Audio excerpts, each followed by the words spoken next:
Assalamualaikum warahmatullahi wabarakatuh. Perkenalkan, nama saya Fitria Hidayati dengan NIM 20109121200001. Saya dari Program Studi Kesehatan Masyarakat, Fakultas Kedokteran Universitas Lambung Mangkurat. Di sini, saya akan menjelaskan mengenai visi misi dan tujuan dari Universitas Lambung Mangkurat, Fakultas Kedokteran, dan Program Studi Kesehatan Masyarakat, serta 8 kompetensi sarjana kesehatan masyarakat dan penjabaran dari Miracle. Selamat menyaksikan.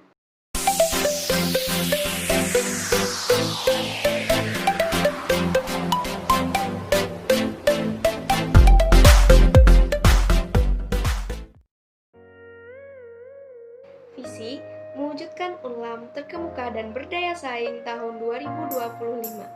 Terkemuka dimaknai sebagai universitas yang terbaik di Kalimantan, masuk jajaran 10 perguruan tinggi terbaik di Indonesia dan 100 perguruan tinggi terbaik di Asia Tenggara. Sementara itu, berdaya saing dimaksudkan sebagai kemampuan melaksanakan tridharma perguruan tinggi yang bermutu sehingga menghasilkan sumber daya manusia yang unggul dan mampu berdaya saing pada tingkat nasional dan regional Asia Tenggara, serta menghasilkan ilmu pengetahuan teknologi dan seni yang menjadi acuan dan rujukan perguruan tinggi lain di kawasan. Selanjutnya, misi. Untuk mewujudkan Unlam terkemuka dan berdaya saing dikembangkan 8 misi, yaitu yang pertama, menyelenggarakan tridharma perguruan tinggi berkualitas dan relevan yang dilaksanakan oleh sumber daya manusia yang ahli dan terampil di bidangnya, serta didukung sarana dan prasarana yang terbaik. 2. Memberikan akses seluas-luasnya kepada masyarakat untuk memperoleh layanan pendidikan tinggi berkualitas tanpa membedakan status sosial ekonomi. Secara khusus memberikan kesempatan kepada calon mahasiswa dari keluarga miskin atau tidak mampu untuk belajar di Unlam melalui program beasiswa yang dianggarkan oleh PNBP Unlam. Yang ketiga, meningkatkan kerjasama dengan berbagai pihak, seperti perguruan tinggi dalam dan luar negeri, pemerintah pusat dan daerah, dunia usaha dan industri, serta pemangku kepentingan lainnya pada tingkat nasional dan internasional. Yang keempat, mengedepankan transparansi dan akuntabilitas dalam pengelolaan universitas, termasuk dalam pengelolaan anggaran.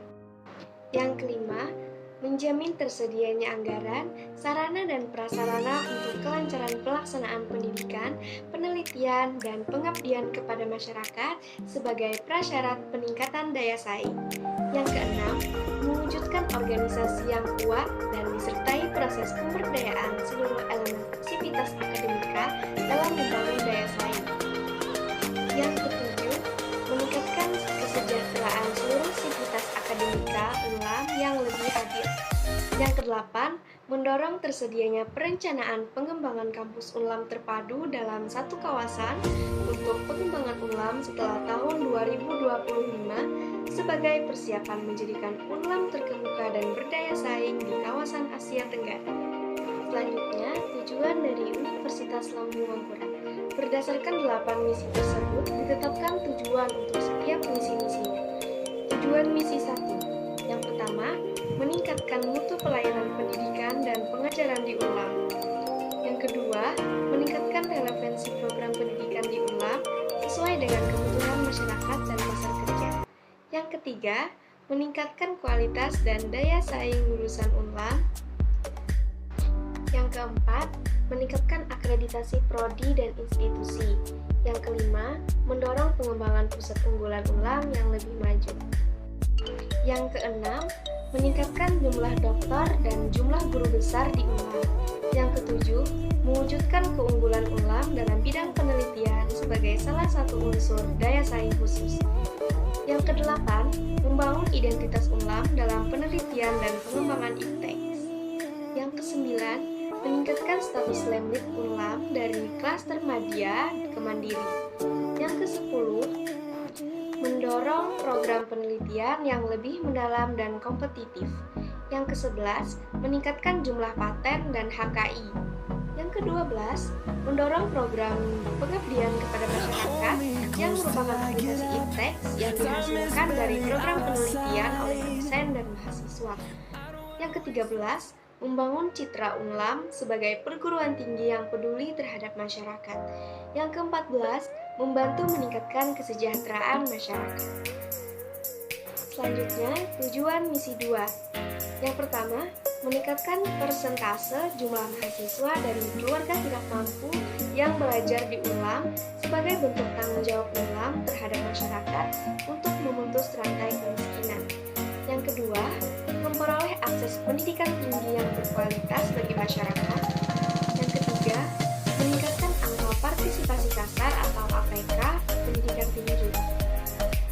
Berikutnya, tujuan misi 3. Yang pertama, meningkatkan kesejahteraan sivitas akademika Unlam. Yang kedua, meningkatkan sumber pendapatan atau income generating untuk memperbesar PNBP Unlam.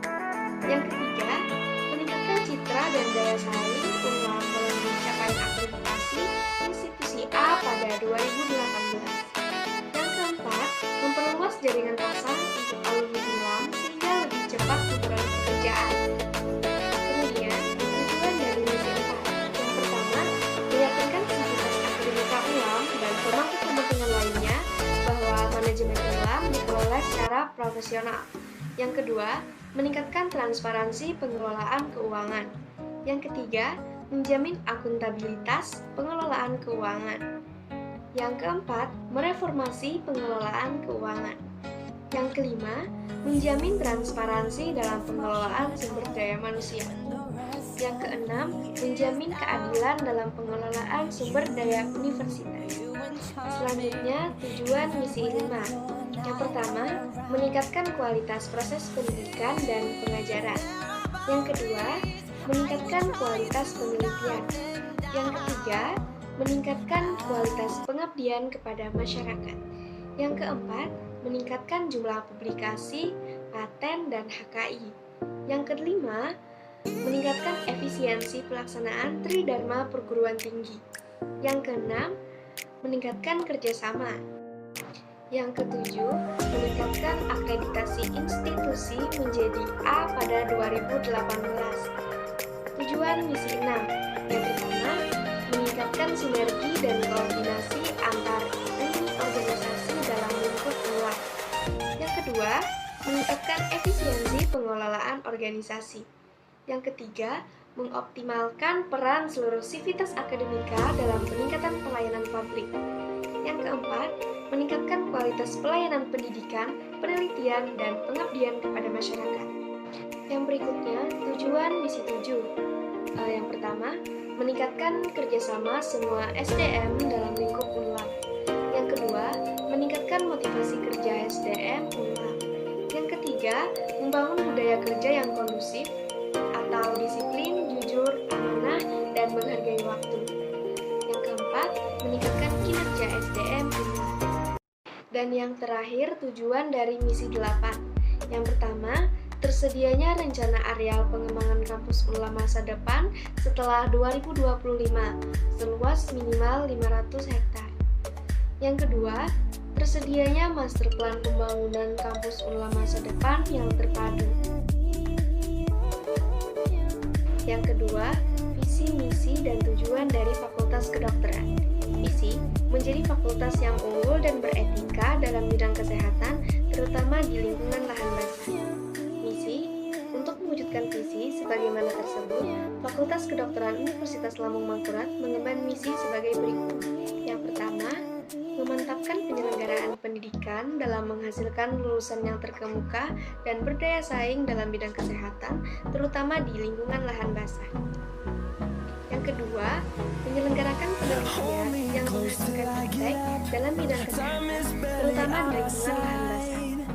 Yang ketiga, menyelenggarakan pengabdian kepada masyarakat dan menyebarluaskan iptek dalam bidang kesehatan untuk meningkatkan hidup masyarakat, terutama di lingkungan lahan basah.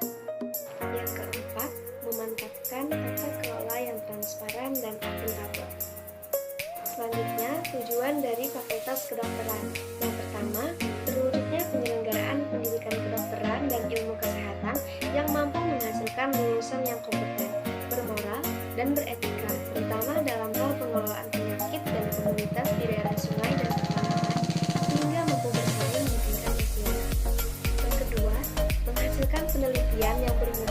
dan dapat dimanfaatkan untuk pengembangan ilmu pengetahuan dan pelayanan kepada masyarakat, terutama dalam mengatasi masalah pada bidang kedokteran dan kesehatan di daerah sungai dan pertambangan.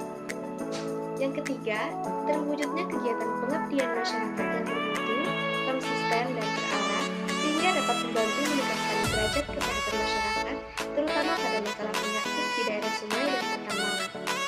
Yang keempat, terwujudnya manajemen fakultas yang transparan dan akuntabel. Yang kelima, terjalinnya kerjasama regional, nasional, dan internasional di bidang pendidikan, penelitian, dan pengabdian masyarakat untuk mencapai visi misi fakultas. Yang ketiga, visi, misi, dan tujuan dari program studi kesehatan masyarakat. Program studi kesehatan masyarakat Fakultas Kedokteran Universitas Lambung Mangkurat akan menjadi program studi yang unggul dan berdaya saing dalam penyelenggaraan Tri Dharma perguruan tinggi dalam pengembangan ilmu kesehatan masyarakat yang berorientasi pada lingkungan lahan basah pada tahun 2025. Yang pertama, menyelenggarakan program pendidikan yang berorientasi pada nilai-nilai integritas, unggul dan terdepan di tingkat nasional dalam ilmu kesehatan masyarakat di bidang lingkungan lahan basah dengan memperhatikan isu strategis kesehatan masyarakat yang berkembang dan sesuai dengan kebutuhan pasar. Yang kedua, menyelenggarakan penelitian berdasarkan evidence base yang bermutu tinggi, kreatif, dan inovatif dalam rangka pengembangan keilmuan kesehatan masyarakat untuk menjawab permasalahan pembangunan kesehatan, khususnya di bidang lahan basah. Yang ketiga, menyelenggarakan kegiatan pengabdian kepada masyarakat melalui kegiatan pemberdayaan dan penyebarluasan informasi kesehatan berdasarkan hasil kajian ilmiah untuk mengembangkan keilmuan berwawasan kesehatan masyarakat dan peningkatan kualitas hidup masyarakat. Yang keempat, membuat kerjasama dengan pihak swasta, perguruan tinggi lain, dan pemerintah. Terbagi menjadi dua, tujuan umum dan tujuan pendidikan. Untuk yang pertama, tujuan umum yaitu 1. Menghasilkan lulusan yang memiliki nilai integritas, unggul dan terdepan dalam menguasai ilmu kesehatan masyarakat di bidang lingkungan lahan basah dengan mengutamakan isu strategis kesehatan masyarakat. Yang kedua, menghasilkan karya ilmiah bermutu tinggi, kreatif dan inovatif baik secara teoritik konseptual ataupun metodologi yang dapat memperkaya pengembangan ilmu pengetahuan dan teknologi ilmu kesehatan masyarakat yang selaras dengan pembangunan kesehatan masyarakat. Yang ketiga, meningkatkan peran serta aktif dalam membantu pemerintah, masyarakat, dan pemangku kebijakan, terutama dalam bidang kesehatan masyarakat pada lahan basah, serta menyebarluaskan informasi kesehatan berdasarkan hasil kajian ilmiah untuk meningkatkan derajat hidup masyarakat. Yang keempat, menghasilkan jejaring dengan pihak swasta, perguruan tinggi lain, dan pemerintah.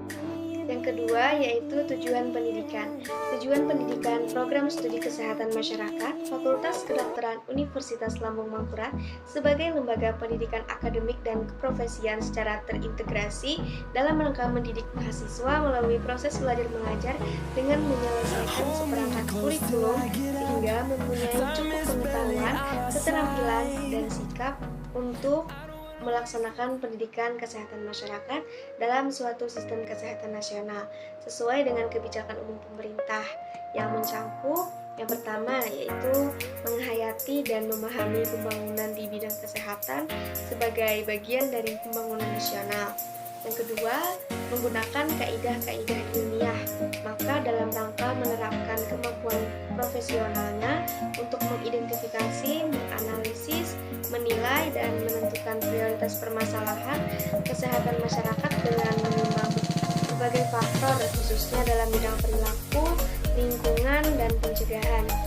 Yang ketiga, memiliki kemampuan untuk menyusun rencana, melaksanakan, mengawasi, dan melakukan penilaian upaya-upaya pelayanan kesehatan, baik yang bersifat promotif dan preventif, tanpa mengabaikan kegiatan kuratif dan rehabilitatif. Yang keempat, bekerja sama dengan berbagai sektor dan disiplin ilmu dalam pembinaan, pendidikan, pelayanan, dan pembangunan kesehatan masyarakat. Dan yang kelima, menunjukkan kemampuan sebagai pemimpin dan bekerja sama bersama masyarakat dalam suatu pembinaan dan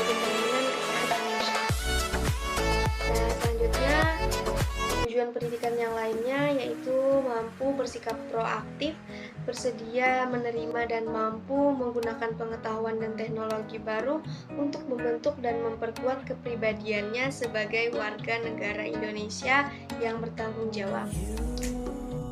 Lalu selanjutnya yaitu bersikap kritis dan mampu menunjukkan sikap terbuka terhadap cabang-cabang ilmu, yaitu ilmu alam, biomedik, sosial budaya, dan ekonomi, dan teknologi baru lainnya, serta menjadikan landasan pembentukan kepribadiannya sebagai ilmuwan dan profesional di bidang kesehatan masyarakat.